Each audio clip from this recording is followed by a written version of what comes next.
Amanda here from Scrimpingmommy.co.uk, and I've got a lovely project for you to try today. And the first thing we're going to do is some heat embossing with this beautiful stamp, which is a big statement stamp, and it's called Lovely Lattice. It's a celebration freebie and it is in the new cling mount. It's quite a large stamp, so I am using a large block. It does fit on the medium block just, but I don't want to risk for my video the edges not being complete. You can use a precision, stamping platform. Lots of ways you can do the larger stamps. So I am stamping on Blackberry Bliss. I'm just going to use my embossed Buddha.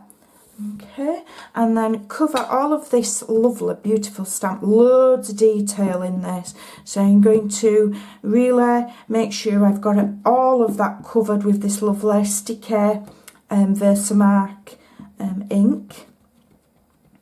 Okay, and then because I have put the sticker, carefully put the sticker on the back of this one, so I can see exactly what I'm doing. I can see where I'm placing it, and it will go on there perfectly. Okay, so I'm just going to stamp in the centre of my cardstock there and give it a press and make sure I've got all that lovely detail and all that lattice work there. It's a beautiful stamp. And what I'm going to do is I'm going to heat set it with gold embossing powder. So I've tried one earlier to see if it looked nice. As you can see, I've still got the powder in. So I'm just going to sprinkle that on, and I'm really generous with it because you can put it back in the pot when you've done.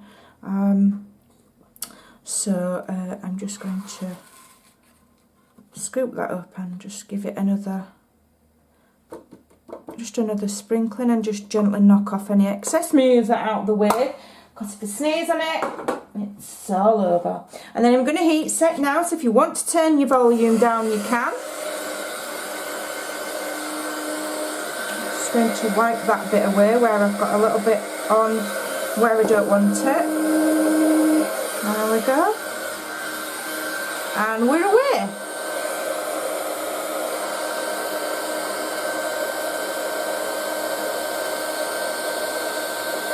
Doesn't take long for it to start and set, as you can see. Hopefully you can see it starting to change there. Okay, beautiful. Look at that. Absolutely gorgeous.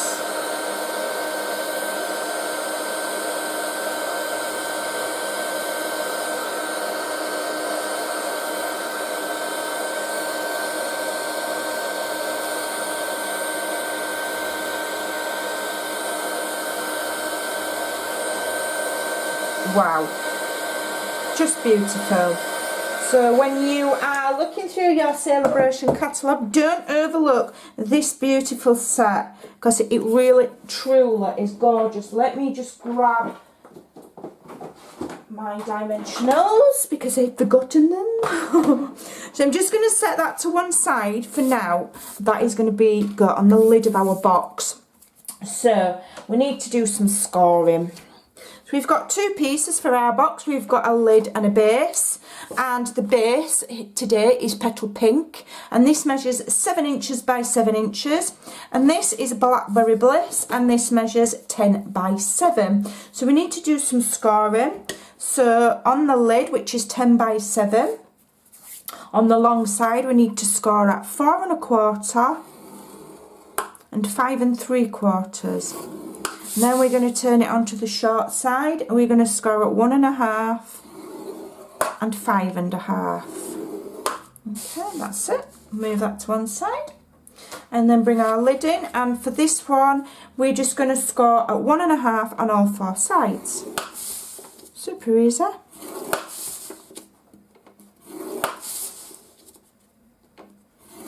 Okay, we can move out of the way now.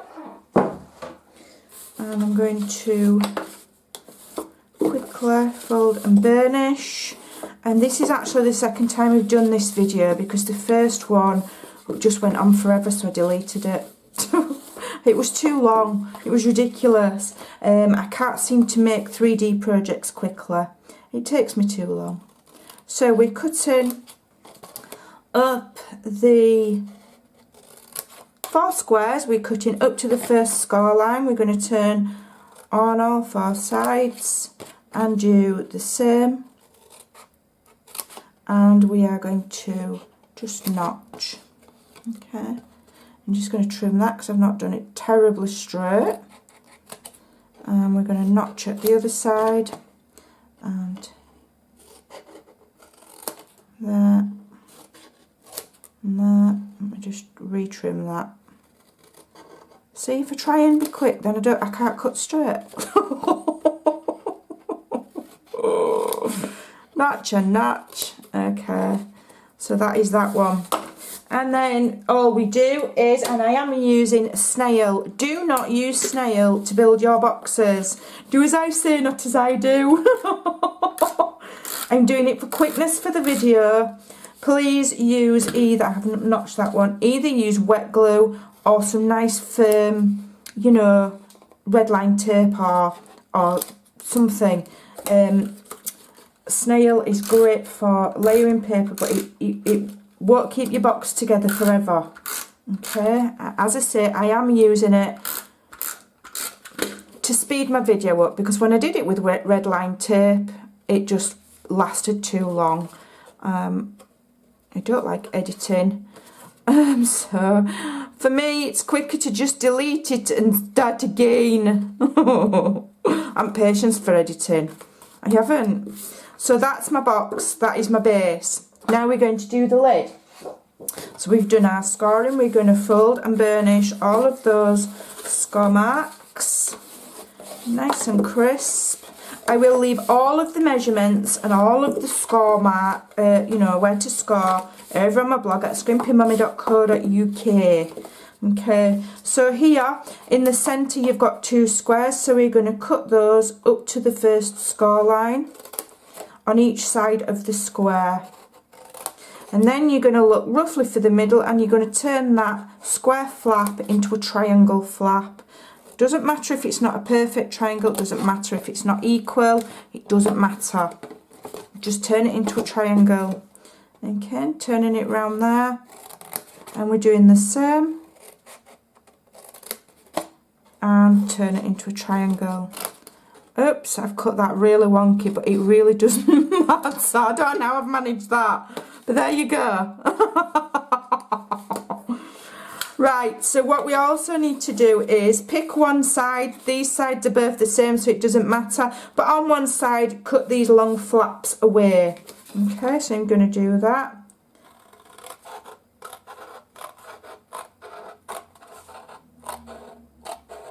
When I did the box the first time, I heat embossed the actual box rather than, you know, a piece. And which is my piece now? I think it's that one. And what happened was, when I heat embossed the actual box, it warped my lid. And then it didn't shut nicely. So that is why I have heat embossed onto a separate piece of card. I wouldn't advise embossing straight onto a piece that you're turning into a box, because, you know, it does warp the card a right little bit.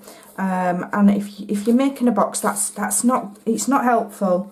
Let me just, that's not very straight there. Let me just retrim that. There we go. So we're folding these flaps in. They're going to attach to here, but we're going to make it a slanted lid. So what I'm going to do is I'm going to get my ruler, okay, and I'm going to get my bone folder, and we're going from the corner there and we're going down to here, but don't go right to the corner, right on the score line. Just come a little bit away, just a smidge, maybe 1/8 of an inch away, and then go up to the corner. Okay, it just helps you, well, it just helps your box shut a little bit better. So go to the score line and then just move over a smidge and score from there. Okay, so where's my smidge gone? My smidge is there, and up to the corner. Okay, again, if you can do this on your trimmer if you want. I haven't invented this box, I will say. There's loads of them. Loads of them. This is just my version, using the colours that I like and using this beautiful stamp. And then we're going to cut along that scored line.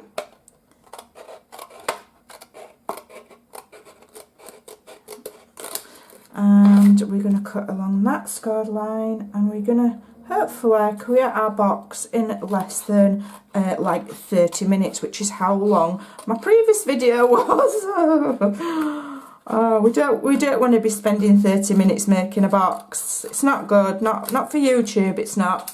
Right, so then we put our adhesive on the flaps. Again, don't use snail, use something stronger, please.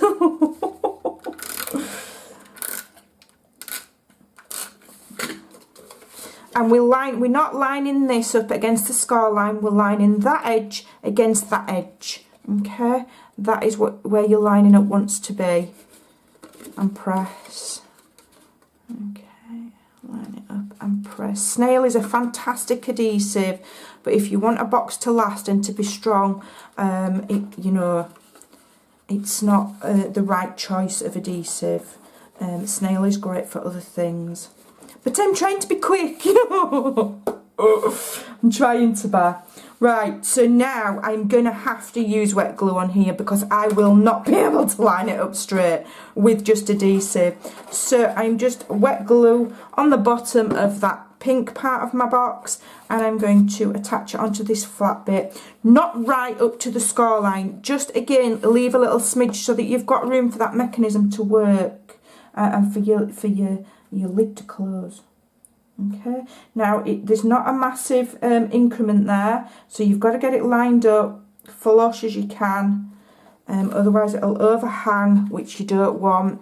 It just fits without an increment. Okay, it fits flush to each side, which is why I'm using wet glue, so then I can line it up perfectly. You have got a little bit of a lip at the front.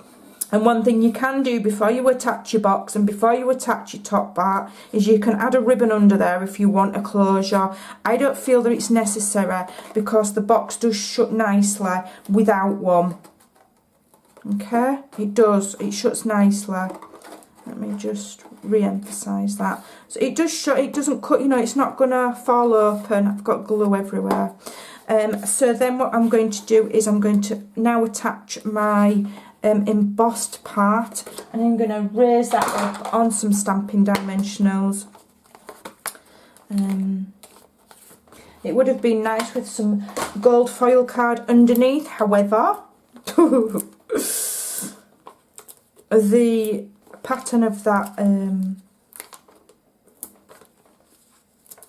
the stamp doesn't give me, it is just the right size for the lid, so I've not got room for manoeuvre to add for gold foil card underneath. Okay, so again, just to explain, the reason why I've done it separate is because if you heat emboss straight onto that lid there of that box, it will warp and it won't shut right. Trust me, because I've tried it. Oh, dear me. Learn by my mistakes and save your cardstock. Right, so it's that way. So I'm just going to tilt that up so I can see and get that on there. Nice and central. And this, you know, this added layer will just give that little bit more sturdiness to your box. And we've got a beautiful heat embossed flip lidded box for you there, which you can put all sorts in. It measures approximately, I think you could put, where's my ruler? Let's see what it measures.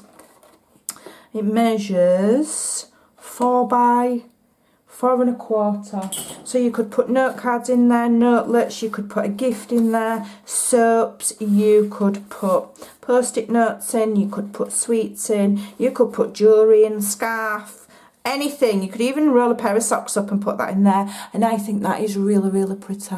So I hope you'll give it a try. Don't overlook this stamp set in the Celebration catalogue because it is super beautiful. Thanks for watching, and I'll see you again soon.